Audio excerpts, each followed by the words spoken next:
Hello and welcome to this week's BizSmart Lunch and Learn webinar. Our weekly webinars are aimed to provide advice and share knowledge amongst business owners on key business topics and specialist areas.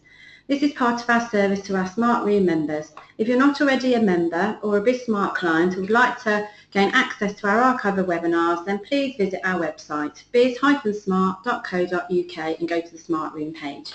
Our host joining me today is BizSmart founder Kevin Brent. But before we start the webinar, can I ask you all to use the question mark function on your screen to post any questions that you may have for Kevin, and he will do his best to answer them all at the end of the session. Thank you, Kevin. Over to you. Brilliant. Thank you very much, Caroline. Right, so hot topic this morning. Take about the next 20 to 30 minutes going through this. So it's got to be one of the most common challenges, if not the most common challenge, that we see amongst growing businesses that we're working with, and it's finding the right people and encouraging them to come and work for you is a major challenge, as I'm sure anybody listening to this will recognise. And often, as business owners, we tend to leave it a little bit late before we're starting to look at somebody. We actually need somebody fairly urgently, and it's a bit like going shopping, going to the supermarket when you're hungry. You shouldn't really do that because you grab whatever comes off the shelf. So, clearly doing a recruitment drive when you're actually desperate for somebody, you're going to be in the mindset of we need them, and you'll be tempted to perhaps take anybody with a pulse almost. And as we've seen before in previous webinars, having the right people on board is one of the 4 key pillars of being able to scale up successfully, along with the right strategy, executing that strategy in the right way, and managing the cash within the business. So therefore we need to have an approach which is much more systematic than a last minute drive. We've got to give it the attention that it requires. And the cost of a bad hire, finding the wrong person, getting the wrong person on board, is estimated anywhere between 2 and 15 times their annual salary. And that might sound ridiculously high, but just think about it for a minute. And if you look through these questions here on the slide, how long will it actually be before you accept that they're the wrong hire? Once you've got somebody on board, can you actually get how long before you can actually get rid of them? What are the consequences of being the wrong person? Just think about the relative cost of perhaps lost sales. You might actually lose customers if they're really, really bad. You might actually lose existing customers, loss of productivity, the effect on the rest of the team. That's often underestimated. If you've got somebody that just doesn't gel within the team, and then the knock-on effect to everybody else can be really quite huge. Not to mention the distraction for you as the business owner from building the business, sucking up your time. But if you just think through some of those things for your own business, let alone cost to train a new employee, and if you do actually take on a recruitment agency, and the cost of that, you can quickly see how expensive it can be to get the wrong person on board. So what we're going to do is I'm going to take you through 10 steps that will help significantly if you can follow these steps and maybe adapt some of them to your own particular needs and your own particular business. But these 10 steps as a guide will make a huge difference to your business and to your recruitment. So we're going to take them one by one. So it's developing a scorecard.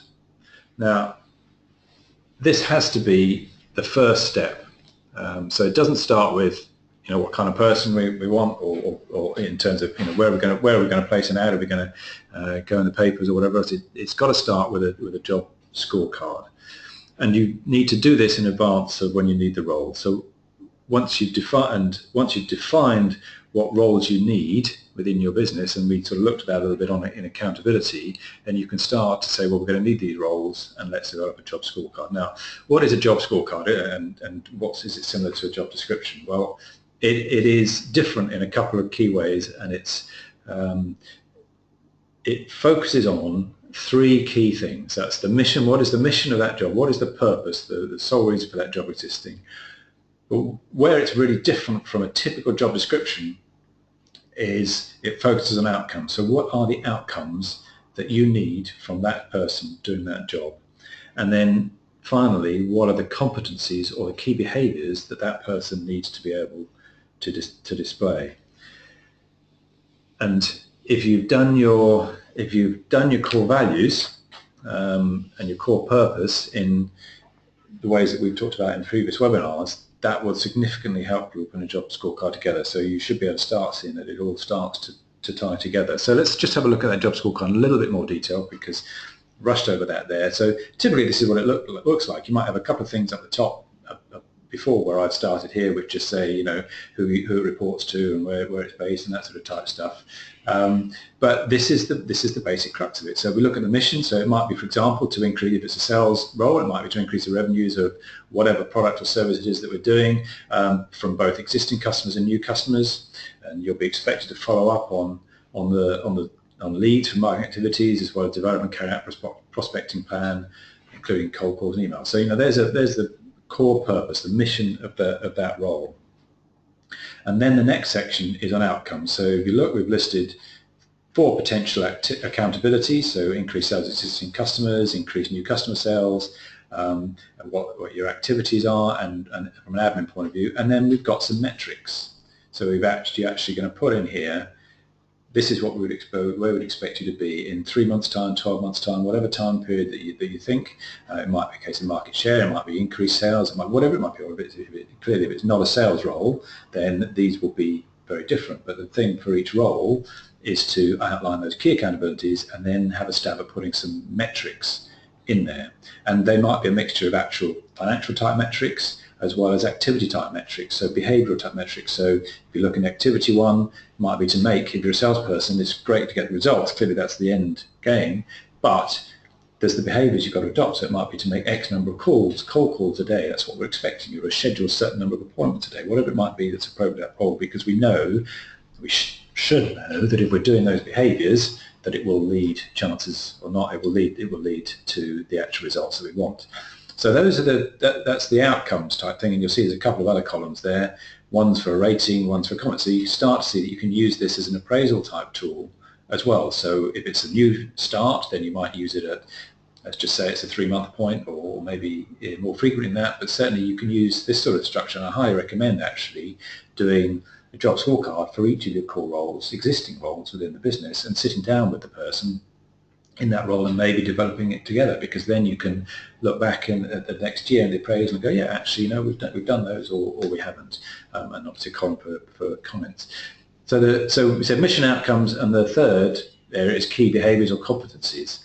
And you might want to, as I say, you should link these back ideally to your core values. Now I've just put some examples here from something I saw, actually, funny enough, on Facebook that went around, which was 10 key things that you can do with 0 talent. And you know, most of the time, if you were taking on somebody and they displayed those 10 things, the chances are that they're going to be able to fit into whatever role you've got, because even if they don't have the specific skills that you need, then they're going to be have the right attitude to learn, to be coachable, to go the extra mile. So, you know, they're just some sample ones. What you will have from doing your core values before is you will have some specific things that will relate back to your core values that should go in here. So there you are. There's the job scorecard. So just comparing that back to a job description, you'll notice it's much shorter, so it's not so verbose, it doesn't take you so long to write from that point of view, but it probably requires a bit more thinking, and in terms of those accountabilities and the outcomes that you're looking for. But it's much more specific, and it's therefore a much more useful tool in finding out what kind of person you want and finding out whether they fit it, but also then in monitoring them as you go along. So highly recommend that you take on board the idea of job scorecard. So number 2, another really good thing that many businesses don't do is build a people bank. Now, it kind of says what it does on the tin. This is the idea of this, is that you don't just suddenly wait, I need a new salesperson, let's go and find one. You actually think ahead of time, and if you plan it again with your job scorecard, think ahead, all right, I might need a salesperson in a few months' time. And then you keep your eyes out, and every time you see somebody that you think there's a chance that they might actually be interested, maybe not now, and we're not quite ready, but you know, let's keep a record of them, so that clearly the idea is that by the time you actually come to need to recruit that salesperson, you've got a starting point of 20 or so names at least that you think you can approach, that you think are good for it. Now, it sounds obvious, but most people do not do this in a structured way. And again, it's one of those things that businesses that do this are much better then, much more likely to be able to find the person that they want when they need it. So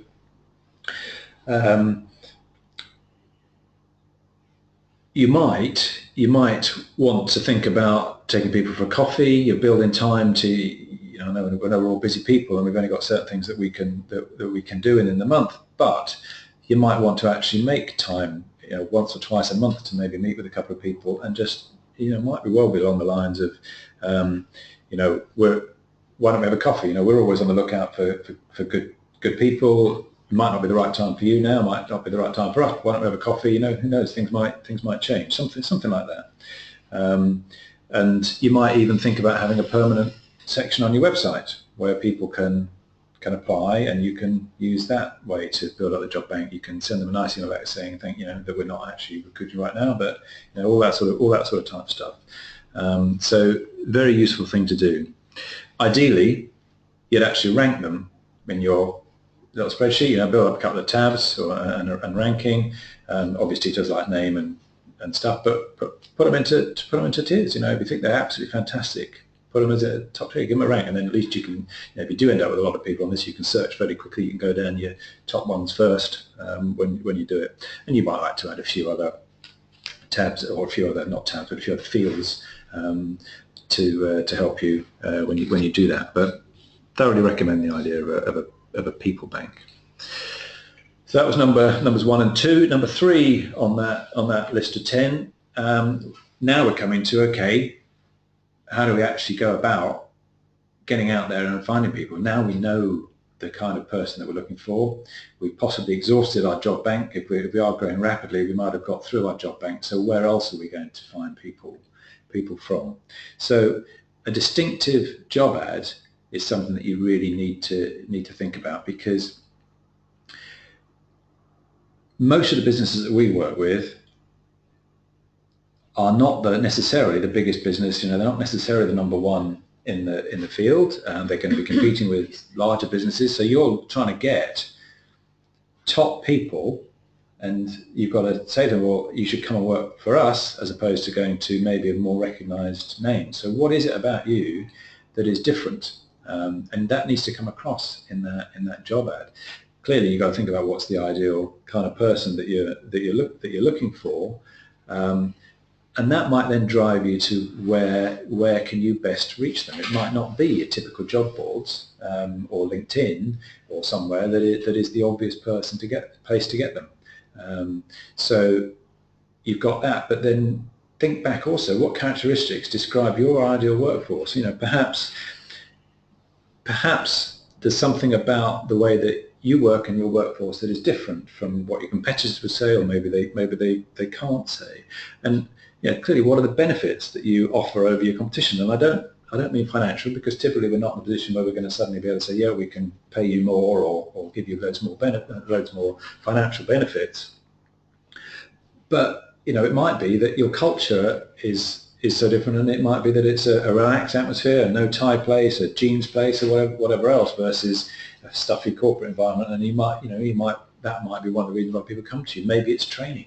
Maybe there's a particular training that you can offer over other people. But certainly thinking about recruiting differently from the way other people do, because if you just do the same as everybody else, you're certainly not going to sell. It's a little bit like trying to find new customers. You've got to think about it in exactly the same kind of way as if you were marketing your services. What's going to make you stand out, and why would somebody come and want to work for you?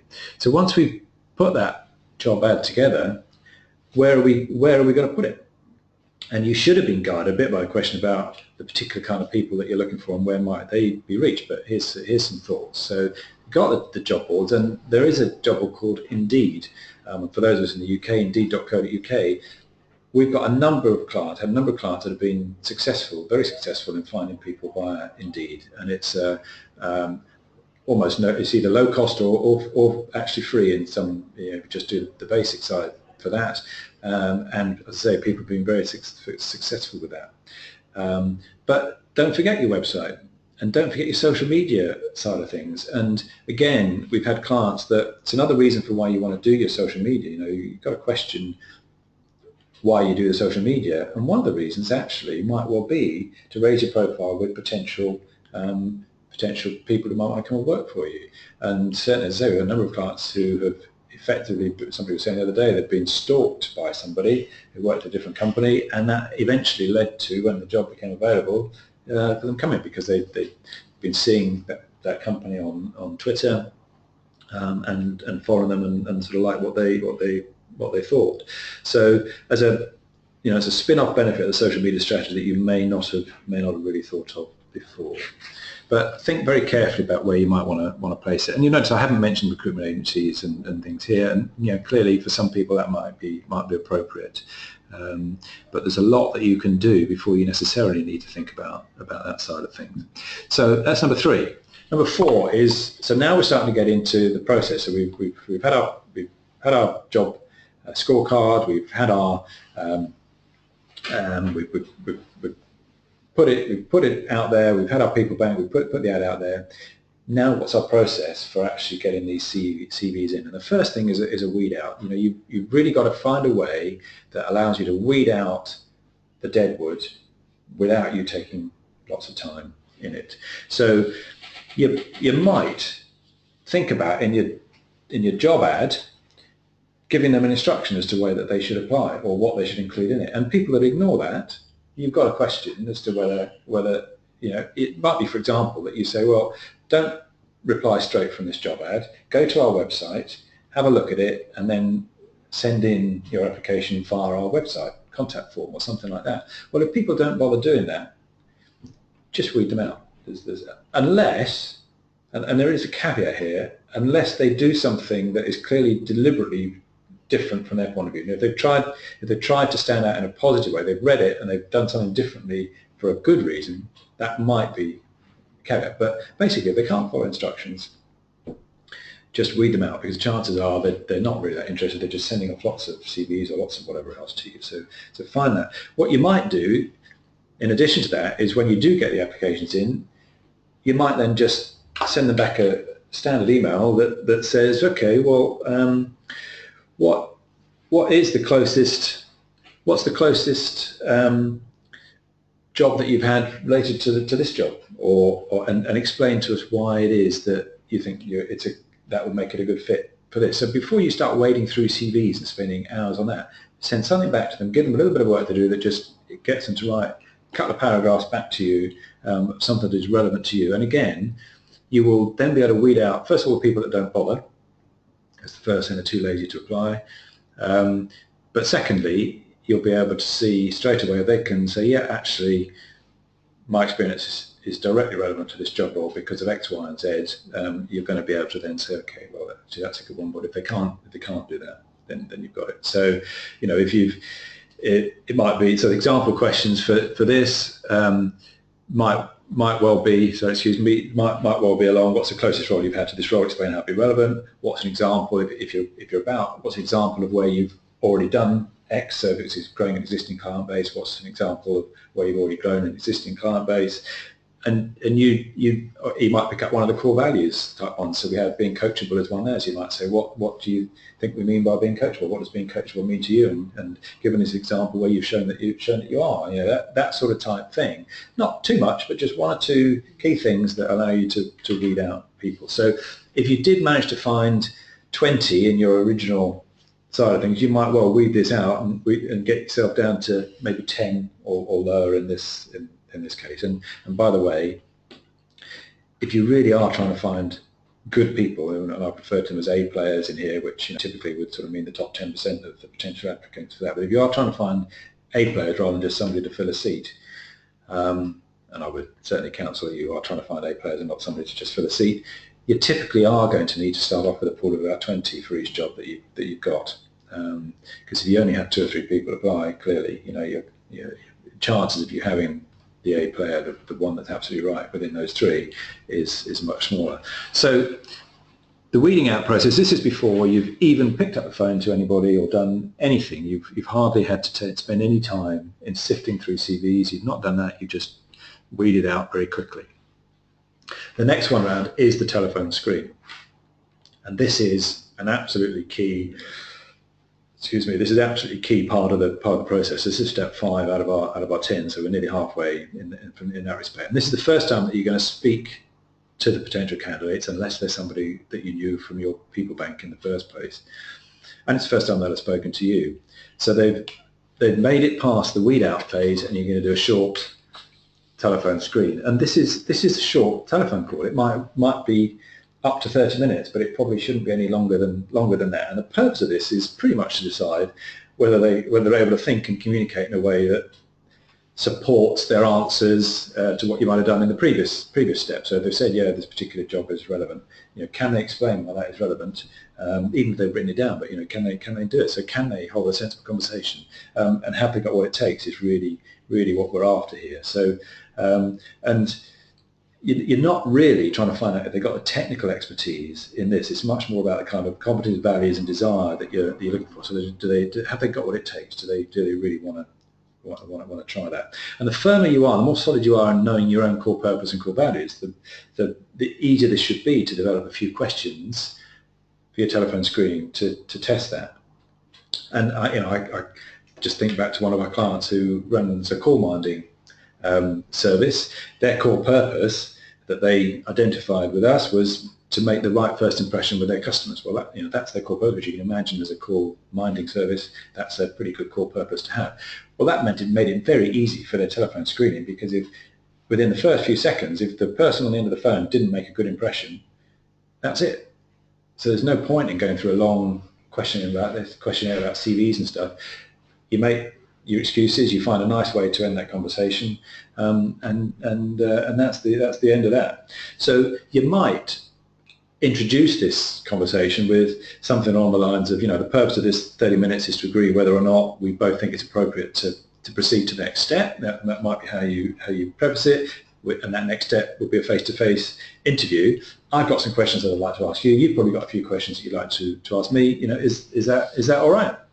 So that's the basic telephone screening. Here's a couple of sort of questions you might want to consider, and you might pick some from these. You might have some of your own, but there's a few important things within here that we want to do, because we're trying to weed out probably another 50% of our people here. So we're trying to get down from that 10 to maybe 5 or so. So what are your career goals is quite a good sort of opener. But what would your current boss say you're really good at? What would they say that you could do better at professionally? Maybe what would they rank you out of 10 on your current performance? And if you maybe you actually ask them who your last 5 bosses are, and how would they rate you, because that's getting quite specific then about their roles, and they know then that you're serious about potentially following up with those 5 bosses. And you might even want to consider making sure that you've got the names right on those, making a point of how do you spell that, because they then know that there's a chance that you're going to, a likelihood that you're going to follow up on that. And most people will be kept pretty honest by that sort of tight question. Clearly, why you're thinking of leaving is a good one. And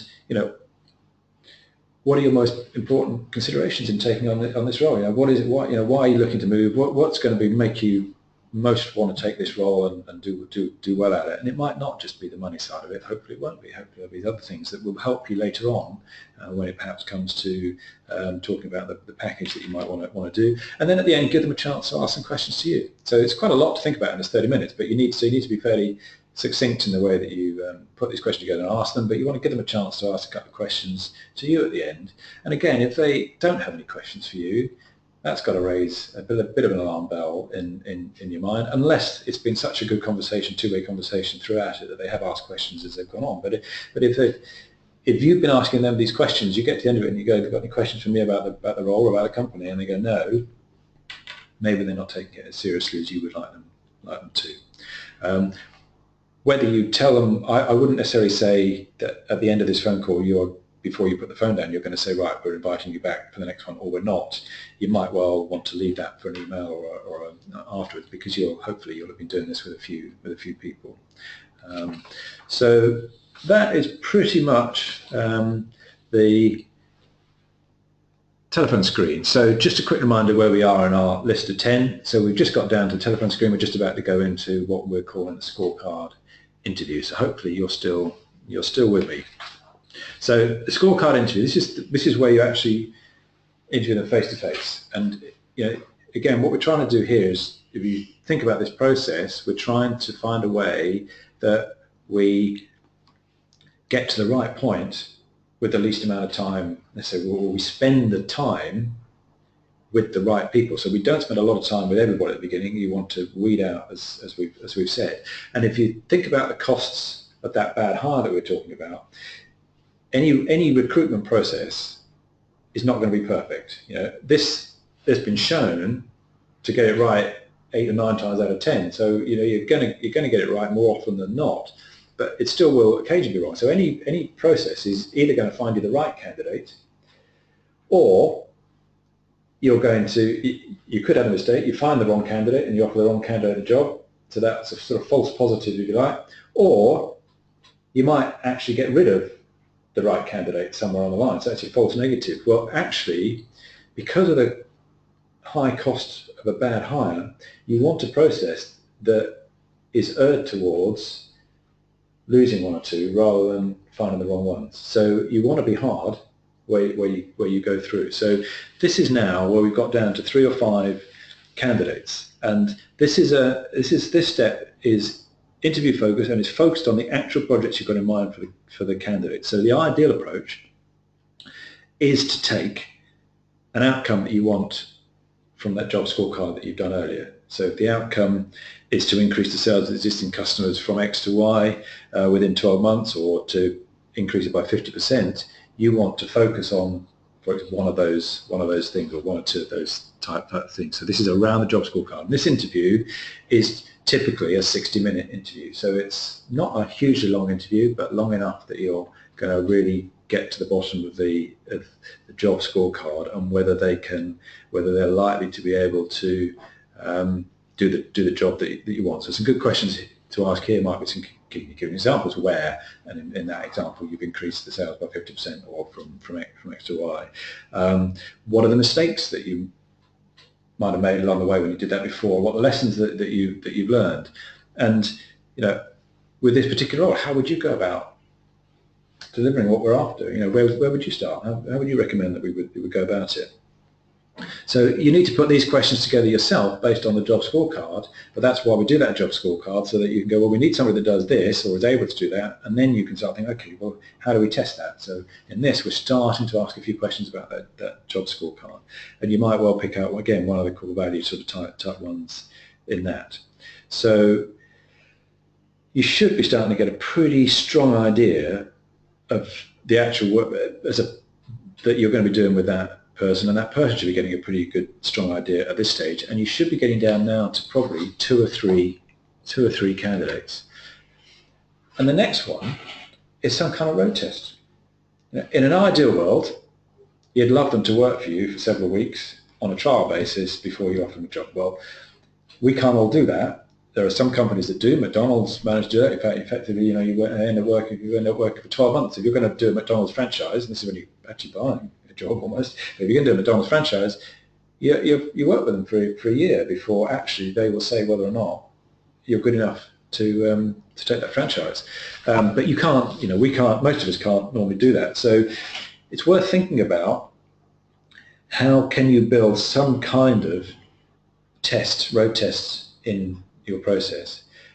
I mean, actually, just going back to testing, some of us do work with subcontractors, so it might be that you outsource some of your business anyway, and if it was part of this role, you might well think, hang on, maybe we could subcontract some of this, or outsource some of this work to 2 or 3 of these potential candidates and see how they get on. You could possibly do that, but you certainly, in the next stage, is road test, and this is a longer interview. This is typically sort of probably going to be 2 to 2 to 3 hours, this type one, certainly for your good, strong candidates, for senior roles.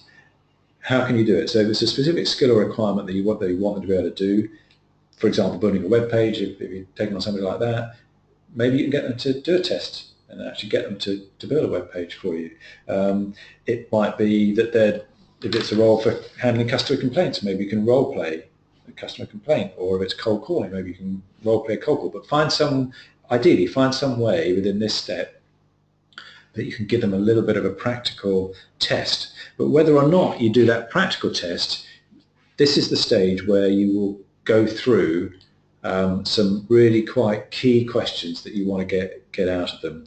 And this is exploring in depth their education and their work history, and finding out more depth who they reported to at each job. So this is where you've got the CV and you're going through the CV, but again, you're checking that you know who the key people were, and definitely here, if you didn't do it earlier, finding out who the bosses' names were at each stage, because you will be taking references as the next step. So, what were you hired to do for each role, what were you hired to do, what were your accomplishments, what you're most proud of, what things didn't go so well, how would you rate the other people, how would they rate you, and why did you leave that job? And if you do that for each role within their CV, you're going to get a lot out. Now, this is quite a long interview potentially, as I say, so this is why you leave this until you're down to your last 2 or 3 people, because clearly you don't want to be doing this with lots of people, and keep that set of questions the same for each candidate so that you can compare like with like. So I've mentioned a couple of times the reference check. This is another thing that a lot of people just get wrong or don't even do. We tend to believe people, and you won't necessarily be able to approach the current employer.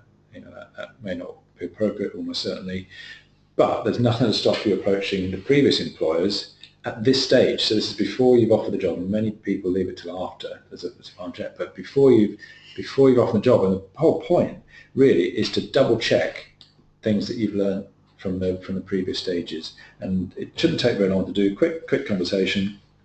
Make sure you cover things such as what was the role, how good were they at it, or what weren't they so good at, and how would you rate the performance on a scale of 1 to 10. And it's vital. Even big companies get this wrong. I've worked for a company where somebody fabricated a military background completely. Said they were in the Navy between whatever years and years, whatever ranks and things that they were doing. This big pharmaceutical company didn't do the reference check until 6 months after they'd been at work, and discovered that it was complete pack of lies. And needless to say, they ended up getting fired. But that's 6 months down the line, and you think of again those costs of a bad hire. You've then had all of those costs. It probably took 6 months to get somebody up to speed in that particular role, and then they're off. So definitely do the reference check. So now you should have enough information to actually decide which one that you want. So now you make your decision. This is the decision step, and make that decision based on these 4 things. Have they got the will? Do they show the desire to excel at that role, including the willingness to learn and to improve? Values, do they align with your core values? Results, have they convinced you that they can deliver on the outcomes that you wanted? And the skills, do they have the basic skills required? And this is the least important. And again, many people in recruiting flip this and would have the skills at the top, but I'm sure most of you thought about it, but would you rather have somebody with the right attitude that will learn the right skills, or would you rather have somebody that's got the skills now but a dreadful attitude? I think it's fairly obvious. So these are effectively in priority order. So have they got the will and desire to really to take on this role? Are they really motivated for it? And have they got the right values that fit with you? And can they demonstrate the results? Are definitely key ones. So you should now be in a position to make an offer, and then we're on to the final step. And again, I wouldn't skimp on this step.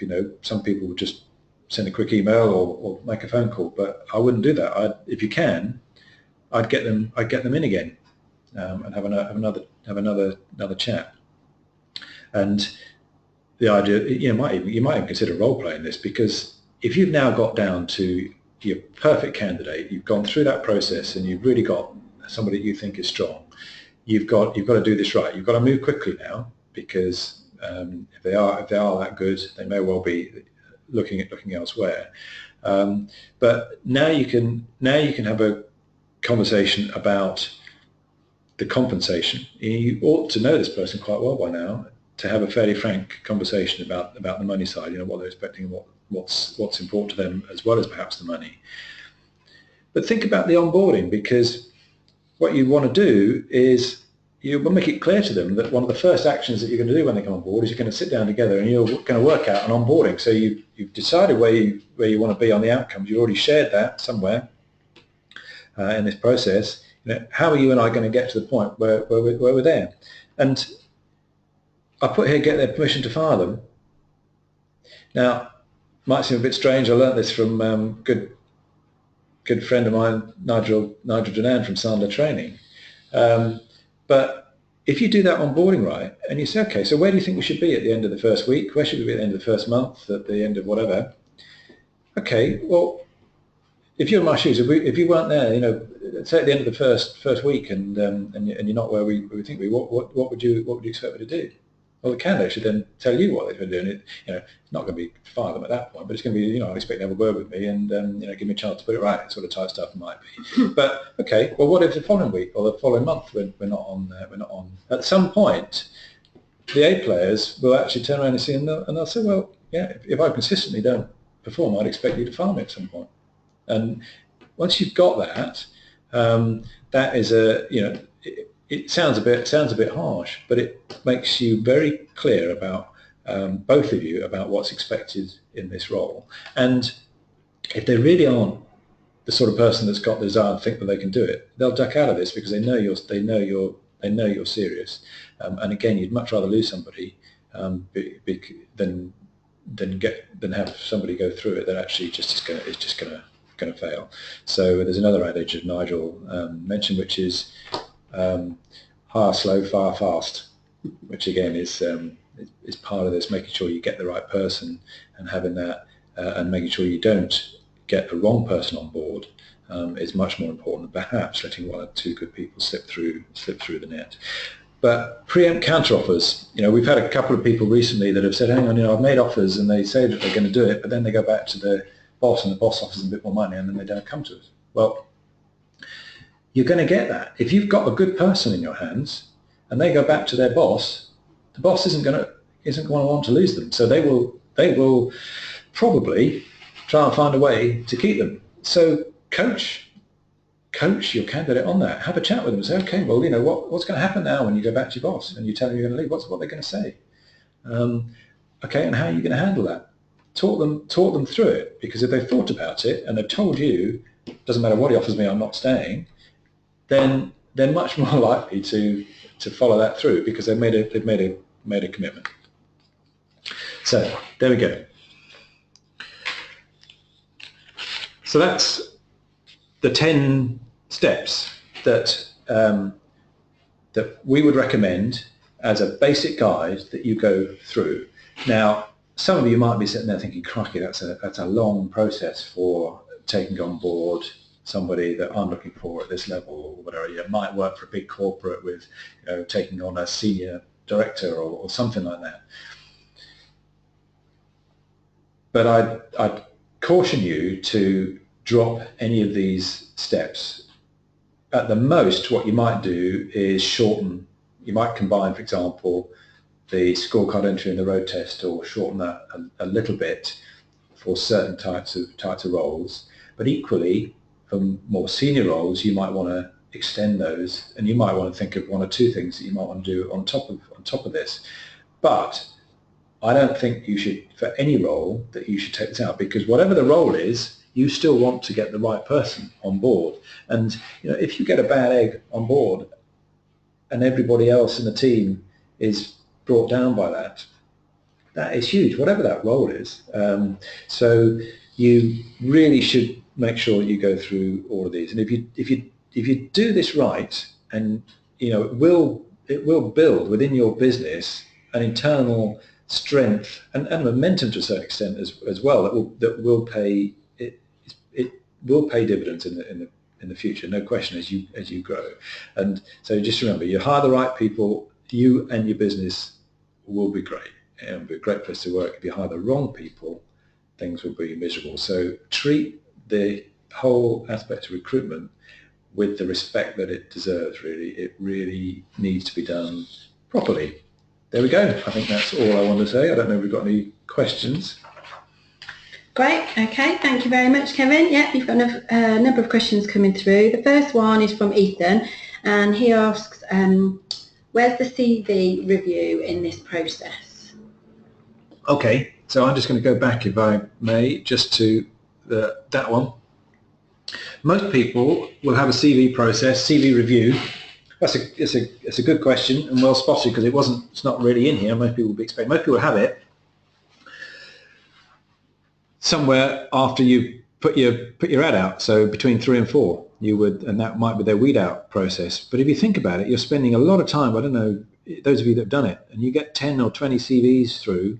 It's a quite laborious process to weed through those CVs when a good number of them are just going to be not appropriate at all. Which is why we say weed out with that. Maybe just bat it back with saying, okay, answer these 1 or 2 questions. Why you think, what's the closest job that's appropriate to what we're after, or whatever. So your CV check really comes in that road test interview. So number 7, when you've got that in-depth interview where you are giving somebody a practical test, but you're also then going through the CV almost line by line, job by line. You're doing a little bit of on the telephone screen interview, but not so much, but very much in that road test interview. Okay. Okay, thank you very much. Your next question from Mike, and he asks, who should do the interviews? Okay, another good question, Mike. I've known some really quite large companies where the chief exec will do all of the interviews, or at least will do one of these steps and meet every single candidate, because the core values are so key to getting the right people on board. So for a relatively small business, less than 10 employees or so, I would say that you as the business owner should pretty much do all of this yourself. As you grow, you might well find a way to have somebody else do some of those things. So, your weed out actually is almost an automatic type thing anyway. You might think, well, the telephone screen could be done by somebody else. But when it comes down to actually meeting the people face to face, my advice is that you, as the business owner, should see everybody that is coming into your business, and do as much of this as you think is appropriate to do. What you might do, that road test, when you get a bit bigger, it might be to involve some of your other senior managers in that decision as part of that road test. So they might be in for a morning, and they might have half an hour or an hour with each of your key senior managers, and you decide on what the different approaches are between you. But then, so that you've got the team's feedback on whether they're likely to fit into the team. I hope that answers your question, Mike. Great, thank you. Your next question is from Graham, and he asks, won't we lose the good ones if we go through all these steps? Okay, Graham, I guess you might be thinking, you're wondering there whether this is perhaps a longish process, or it doesn't need to be so long, and the way that I've listed it out here makes it sound a bit longer than it is. Actually, if you were to just draw this out on a bit of paper, it's a relatively quick process, but no is the answer. Most of the people that are serious, if you went for a job, if you were a good person, you went for a job and they just had a very flippant process that just said, just tell us about you, and yeah, well, we would like to offer you a job, you would question that. You would not think, you would think, cracky, they'll take anybody. Maybe they're not the right people for me. So actually, the best people, the A players, will expect to have to jump through them hoops, and they'll be pleased to do that because they know they're good. So the answer, I don't think, Graham, I don't think you will lose and you won't lose the good ones if you go through all these steps, and you need to be confident about that. And remember, you know, you will lose one or two people through this. You will lose one or two good candidates potentially because of the false positive sort of false negative aspects of this. But you will get the really good ones will go through to the end, and clearly they're the ones that you want. Okay, great. Is that it? We're done? I think that's it. Thank you very much. Good, thank you. If you do have any more questions, I will be sending you out Kevin's contact details all later on for you today. So please do email him. Also, a copy of the presentation will be sent to you also. But before we close, just a quick reminder, this webinar is part of our service to our Smart Room members. If you're not already a member or a BizSmart client and would like to access an archive of our webinars, then do please visit our website, biz-smart.co.uk, and go to the Smart Room page. Thank you very much for joining us, and we hope you can join us again next time. Thank you.